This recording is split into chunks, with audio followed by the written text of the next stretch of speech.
Przygotowujemy się dzisiaj na whitewater rafting. Nowa przygoda. Na Nilu. Tak, nowa przygoda w nowym miejscu. Go, go Mateusz!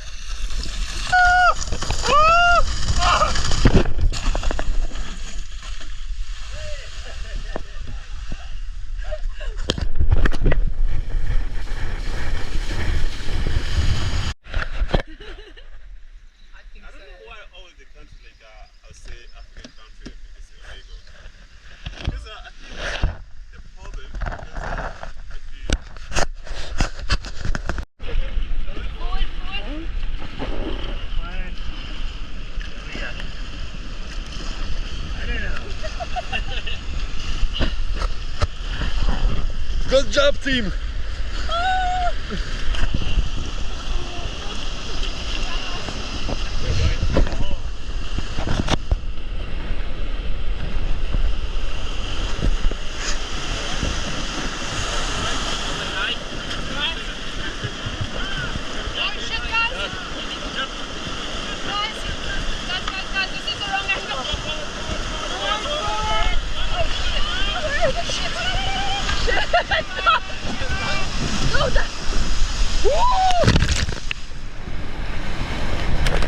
How are we doing here? That's so much worse. Yeah, we still got out of the woods, guys. Okay. There is another one. Oh, we...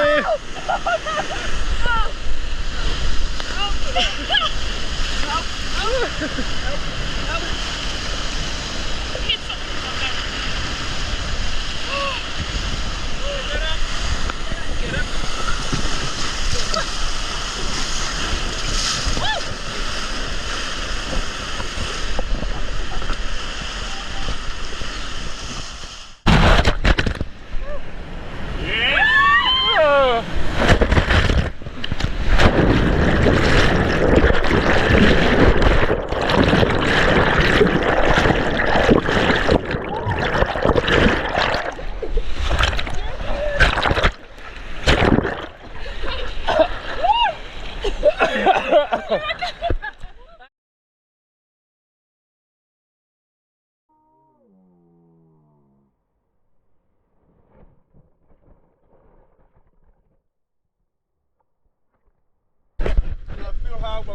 Dostałem wiosłem. Mamy nadzieję, że to nie misi wiosło, a mąż jest tym bardziej przystojny teraz. Mam. A jest okej. I nasza ekipa. You got a gypsy rock. Podróżując po świecie i zwłaszcza wykonując różne aktywności sportowe, możemy poznać ciekawych ludzi. I tak tutaj jesteśmy nad brzegiem Nilu i na naszych zajęciach z kajakarstwa górskiego z naszym instruktorem Dawidem. Dawid, gdy był młodszy, reprezentował Ugandę na Mistrzostwach Świata w kajakarstwie w kategorii freestyle. My raczej jeszcze nie będziemy robić trików, ale nauczymy się, jak się ratować w głębokiej wodzie, przewracać się, odwracać i spłyniemy parę przełomów Nilu. Więc zapraszam.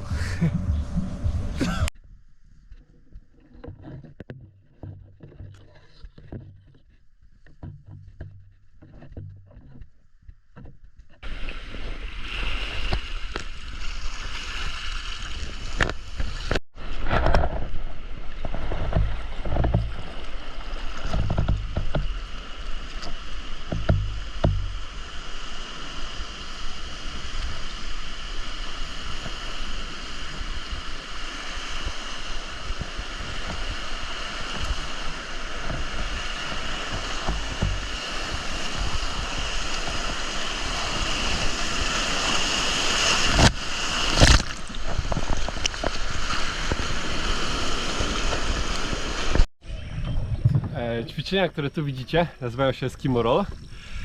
No niestety ani mi, ani naszego koledzy się nie udało to zrobić. Chyba potrzeba cały dzień na trenowanie.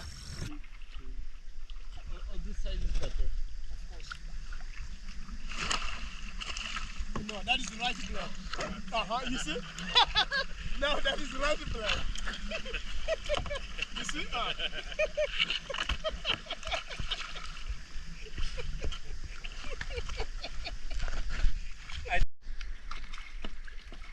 He's not in the box. Do you see that? Here. Jak to tu widzicie, to jest Buddy Rescue i tak to wygląda, jest dość bezpieczne, tego nauczyliśmy się na pierwszej lekcji, w razie gdybyśmy się wywalili na dużej łodzi. Jak widzicie, nie jest to takie trudne. Jak gdzie masz?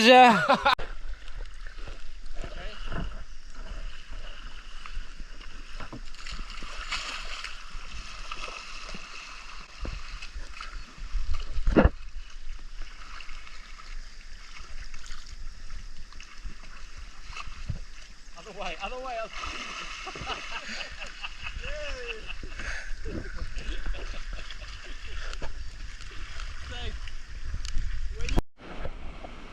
Zbliżamy się do przepłynięcia prawdziwych przełomów. Mój zielony kajak jest z tyłu. Trochę wpadłem w dziurę, ale jakoś dało się z niego wypłynąć.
Dzisiaj jesteśmy w rezerwacie Zivu w Ugandzie, którego zadanie to odbudowa populacji nosorożców, które z owego czasu kompletnie zostały wycięte w pień.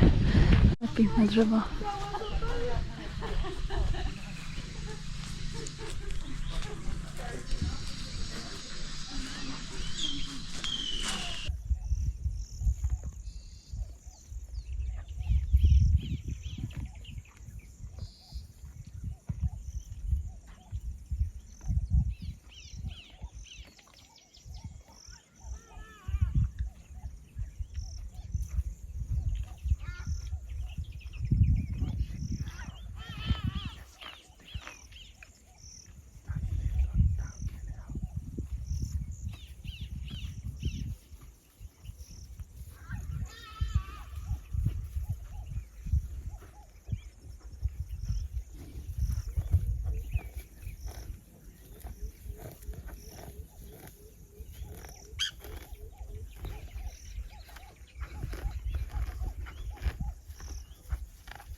Aktualnie jesteśmy na równiku. Moja prawa noga jest w półkuli południowej, moja lewa noga jest w półkuli północnej. Można powiedzieć, że jestem w dwóch miejscach na raz. No i zaczęliśmy tego dnia kolejną przygodę. Tym razem płyniemy. Po kanale Kazinga w kierunku jeziora Edwarda. Tak, i naszym planem zobaczyć trochę hipciów, grubasów wodnych Tak. I krokodyli. i krokodyli. Zobaczymy, co się uda. A i pijemy piwko.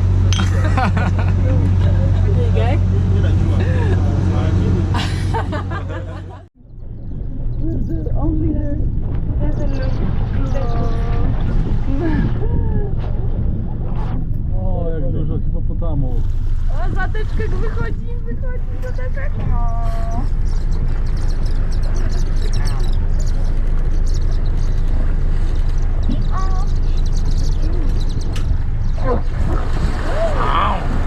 I got that on camera. Tego video man. Ja z Azji. One guy, plus he's coming in. Get out the way! Get out the way!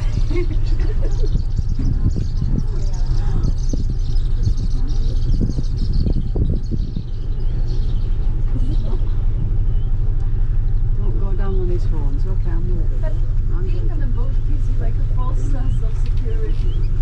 Oh my god.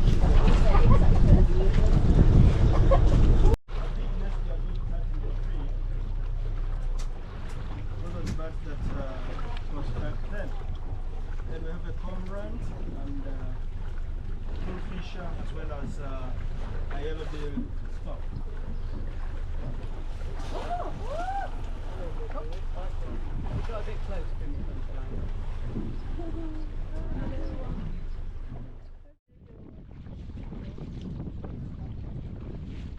Not your butt cheeks.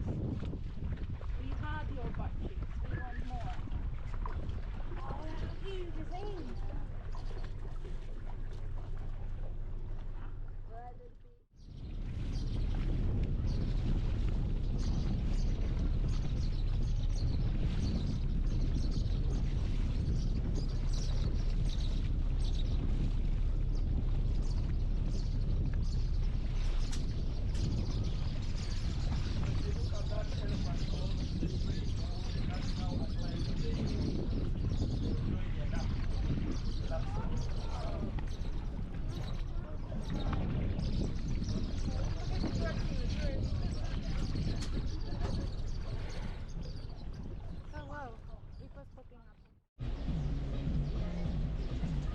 Wróciliśmy już z naszej wycieczki łódką po Kazinga Channel. Widzieliśmy ogrom zwierząt. Z takich najważniejszych elementów to będzie pewnie z ponad 60 hipopotamów, które pomimo tego, że są wrednymi wegetarianami, chillują sobie na brzegu spokojnie z innymi wrednymi stworzeniami, czytaj water buffalo.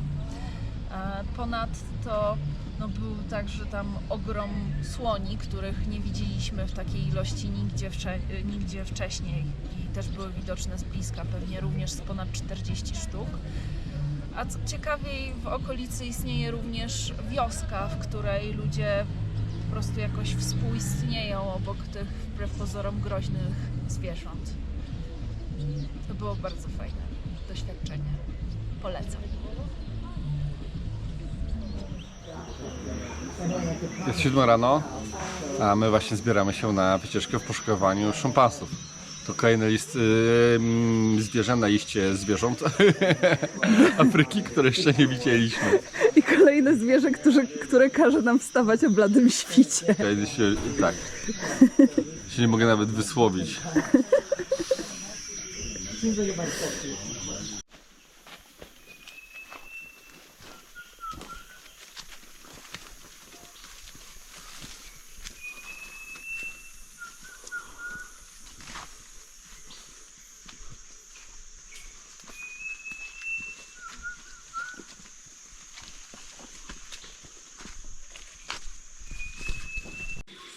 And here, the research is headed by Japanese.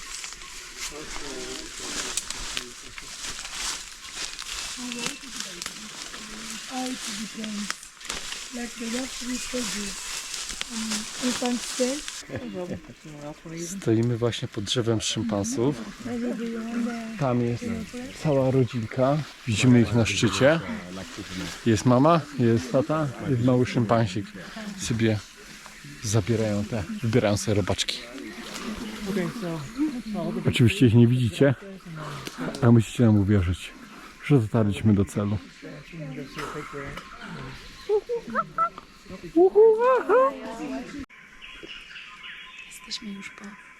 Jesteśmy już po szympansim trekkingu. Spotkaliśmy rodzinę 15-osobową i obserwowaliśmy, jak się bawi w wierzchołkach drzew i skubie się, piska. Co mi się najbardziej podobało? To są bardzo fajne, inteligentne stworzenia, ale podobało mi się, że jeden chciał nas obsikać. Nie wiem, co mam o tym myśleć, ale tak. W Ugandzie, oprócz lasu równikowego, którego mamy po lewej, zostało wycięte pod uprawy herbaty. I jak zobaczycie trochę dalej, tych pól jest tutaj setki hektarów.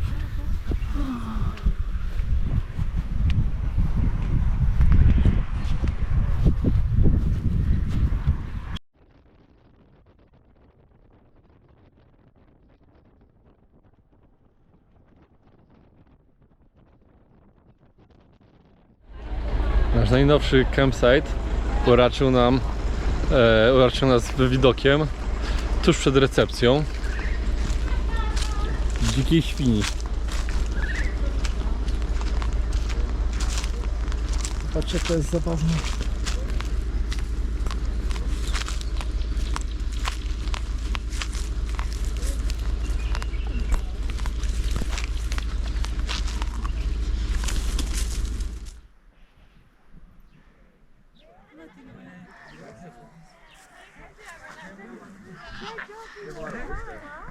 Jesteśmy właśnie na podejściu do wioski ludu Batwa, który został przesiedlony tutaj z okolicznych jaskiń i lasów.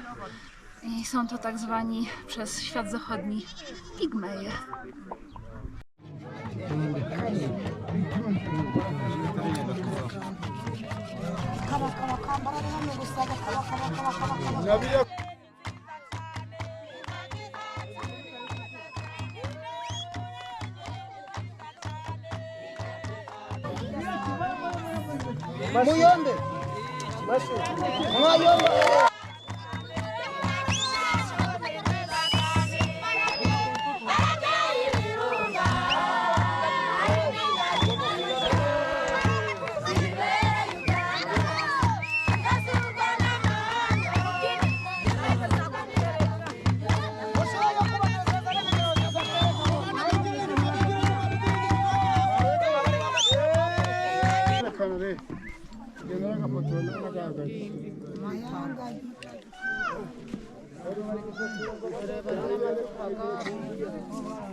Jakie to kurwa było smutne. Cała ta wycieczka do tej wioski. Zaczynając od tego, że ci pigmeje to wcale tu nie chcą być atrakcją turystyczną dla ludzi z zachodu, turystów. Tylko jest to ich jedyny sposób na przetrwanie po tym, jak zostali kijami, maszyny, karabinami. Wygonieni w 1991 roku z swojego lasu, Tak. który stał się parkiem narodowym. Zostali dosłownie wygonieni i wszystko co potrafią i przez pokolenia się nauczyli, to jak zdobywać w puszczy, w lesie tropikalnym pożywienie, jak polować, jak budować swoje schronienia. A teraz mieszkają na takiej kamiennej drodze. Która dodatkowo jest terenem publicznym, terenem należącym do rządu i już idąc tutaj było nam powiedziane, że nigdy nie wiedzą, jak długo tutaj zostaną, ponieważ w każdej chwili rząd może zmienić zdanie. Prawdę mówiąc, jest to pierwszy nasz raz, kiedy widzieliśmy taką gromadę wielką niedożywionych dzieci, nie? Te takie klasyczne, olbrzymie, wypukłe brzuszki. Tak, i nie za bardzo mają przyszłość, próbują pracować z jakimiś NGO-sami, żeby zapraszać do siebie turystów. Wygląda to tak, że właśnie pokazują te piosenki, które widzieliście, Tańczą, śpiewają. strzelają z łuku, rozpalają ognisko, a potem sprzedają swoje poszyszki. Spytałam się, poprosiłam, żeby przewodnik spytał się starszyzny wioski, tego przewodniczącego wioski, o czym, co jest najważniejsze w ich kulturze i w ich plemieniu, o czym nie chciałby, żeby nigdy przyszłe pokolenia zapomniały. Okazało się, że jest to właśnie powrót do lasu i do tego, jak żyli wcześniej. Niestety wydaje się, Wegetacja że... to nawet nie jest życie tutaj. Niestety wydaje się na to, że to jest plemię, które prędzej czy później zostanie po prostu skazane na zagładę. To jest strasznie smutne. Albo po prostu wpylone i ta kultura zostanie zgubiona zupełnie. A podobno powiedział nas przewodnik, że pigmeje z tego plemienia są najlepszymi tropicielami. Jak rodziny goryli gdzieś przechodzą daleko w park narodowy, trudno ich znaleźć, to właśnie pigmeje z tego plemienia ich szukają. To są tak dobrzy. No nic, chyba takie rzeczy też trzeba zobaczyć, odwiedzać, I nie zamykać oczu po prostu. nie zamykać oczu. Skończyło się na tym, że wydaliśmy tutaj 40 dolców ekstra, 20 dla wioski i 20 na projekt szkolny. Tak to już bywa. A teraz możemy pomachać.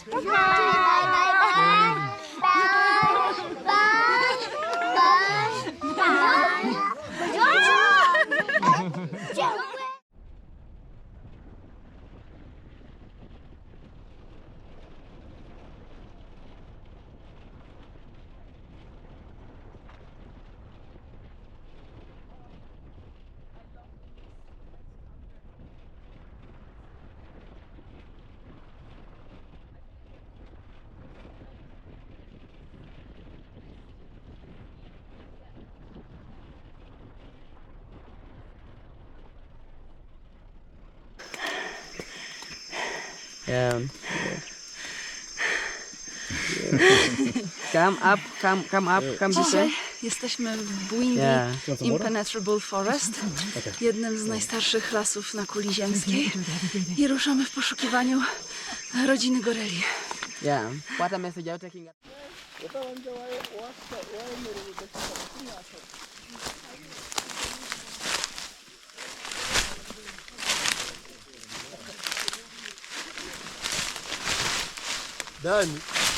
Dan, nimezat kurata.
Tak, było prosto.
Zakończyliśmy właśnie przygodę z gorylami.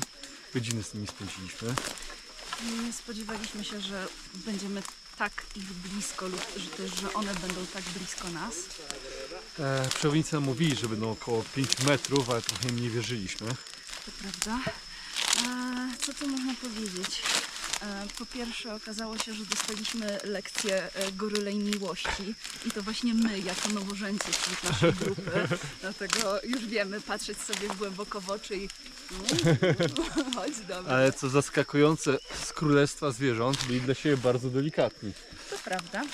Chociaż tylko pozycja misjonarska, akceptowalna, patrząc sobie w oczy. Co więcej, las jest naprawdę trudny do przejścia. Nawet nie wiem od czego zacząć, nawet nie można się złapać drzewa, ponieważ większość drzew tutaj ma kolce.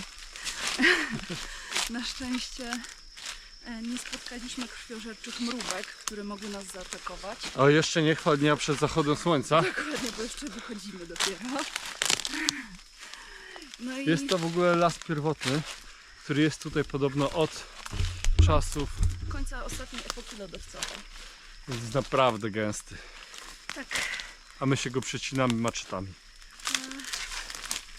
jest to naprawdę jedno z takich bardzo niezapomnianych wrażeń. Nie sądzę, żeby dało się je gdziekolwiek podrobić, to co dzisiaj przeżyliśmy. No, myślę, że to pobyt z Afryki póki co. Tak. Są takie delikatne i takie wielkie i masywne goryle. Nasza rodzina miała 14 sztuk, my widzieliśmy koło, myślę, 8 Pewnie tak. z dzieciakami. I jest to jedna z... Nie wiem, mam chyba z rodzin jest pewnie około 10 w tym lesie, które są zhabituowane. Czyli są to dzikie zwierzęta, rodziny, które zostały przyzwyczajone do ludzkiego widoku, tak że nie utożsamiają człowieka jako wroga. W przeciwnym wypadku napotkanie niezhabituowanej rodziny goryli prawdopodobnie skończyłoby się na nas tragicznie. Nadal to są dzikie zwierzęta. Teraz przepychamy się przez te zarośla, wrażamy do naszej cywilizacji i żegnamy się z Ugandą, która nam dostarczyła wielu ciekawych przeżyć i myślę, że jest jeszcze Wiele do odkrycia tutaj. wiele do odkrycia.